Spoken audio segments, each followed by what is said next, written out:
नमस्कार सगळ्यांना. मी अंजली रमेश देवस्कर, मूळची नागपूरची. पूर्वीचे नाव पुष्पा विनायक टांगसाळे. महाविद्यालयात शिकत असतानाच नागपूर महानगरपालिकेमध्ये निरीक्षिका या पदावर कार्यरत होते. त्यामुळे शिक्षण आणि याच्यामुळे अध्यात्माकडे वळताच आले नाही. विवाहानंतर 11 जणांच्या कुटुंबात गेले. संसार व नोकरी यामुळे काही करू शकले नाही. पण ती मामांजी व ती सासूबाईंमुळे समाजसेवा, गृहिणी समाज वगैरेमध्ये गृहिणी समाजाच्या नाटकामध्ये गणपती उत्सवात वगैरे भाग घेत होते. 2000 साली निवृत्त झाल्यावर थोडा देवधर्म सुरू केला. 2005 साली सुपुत्राच्या लग्नानंतर पुण्याला आले.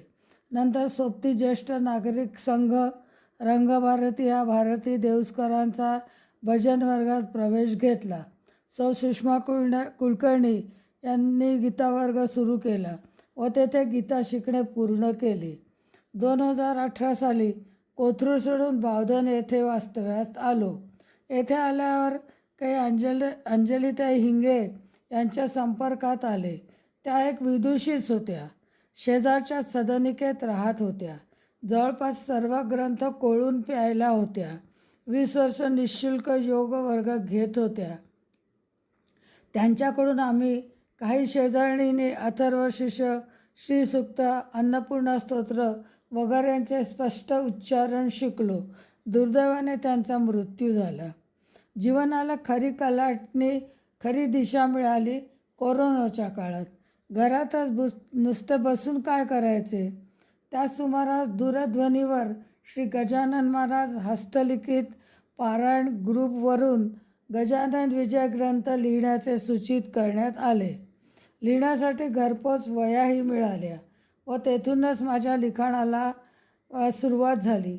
वयाच्या 78व्या वर्षी लिखाण सुरू केले. विजय ग्रंथ लिहून झाला. चैन पडत नव्हते. तेव्हा मी भगवद्गीता, श्रीरामरक्षा, श्रीसूक्त, सप्तशतीपाठ वगैरे देवींची स्तोत्रे लिहिली.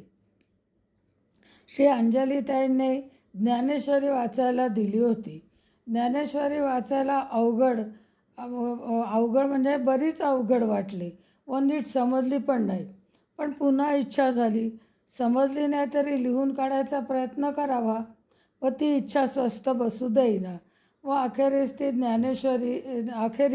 ज्ञानेश्वरी लेखन पूर्ण झाले. श्री माऊलींनीच लिहून घेतले असे वाटते.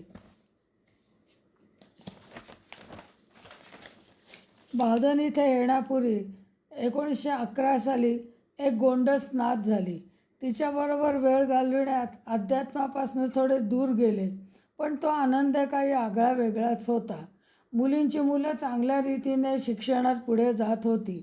सर्व सुखात सुरू होते. पण 1913 साली श्री रमेश देवस्करांचे कर्करोगाने निधन झाले. मन विषण्ण झाले. कारण माझे भजन, माझा गीता वर्ग, गीताभिषी, ज्येष्ठ नागरिक संघ याकरता मला त्यांचा पूर्ण पाठिंबा होता. कोरोनानंतर जीवन पूर्ववत सुरू झाले. भजन वर्ग, गीता मंडळ, सर्व कौटुंबिक कार्यक्रम पूर्ववत सुरू झाले. पण मला बऱ्याच प्रमाणात व्हर्टिगोचा त्रास सुरू झाला व एकटे घराबाहेर जाणे जवळपास बंद झाले. त्यावेळी मला सुषमा यांनी माननीय कलाताईंचा ऑनलाईन दासबोध वर्ग शिकणे सुरू करण्यास सुचविले. अध्यात्मापासून थोडे दूरच असल्याने दासबोध शिकणे तेवढे अवघडच गेले. पण शिकणे सुरूच ठेवले. मग पुन्हा लिखाणाची इच्छा जागृत झाली. जवळपास 2-2.5 दशकं पूर्ण झाल्यावर लिहिणे सुरू केले आणि श्री ईश्वराच्या कृपेने, श्री गजानन महाराजांच्या आशीर्वादाने, मुलगा व 2 मुली व इतर कुटुंबियांच्या प्रेरणेने व आपल्या सर्वांच्या प्रेमामुळे माझे दासबोध लिखाण पूर्ण झाले.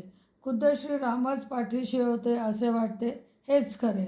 ही छोटीशी सेवा परमेश्वरचरणी व गुरुचरणी अर्पण. गणपती बाप्पा मोरया. म्हाळसा नारायणी माता की जय. श्रीराम जय राम, जय जय राम. जय जय रघुवीर समर्थ. श्री गजानन महाराज की जय. भारत माता की जय.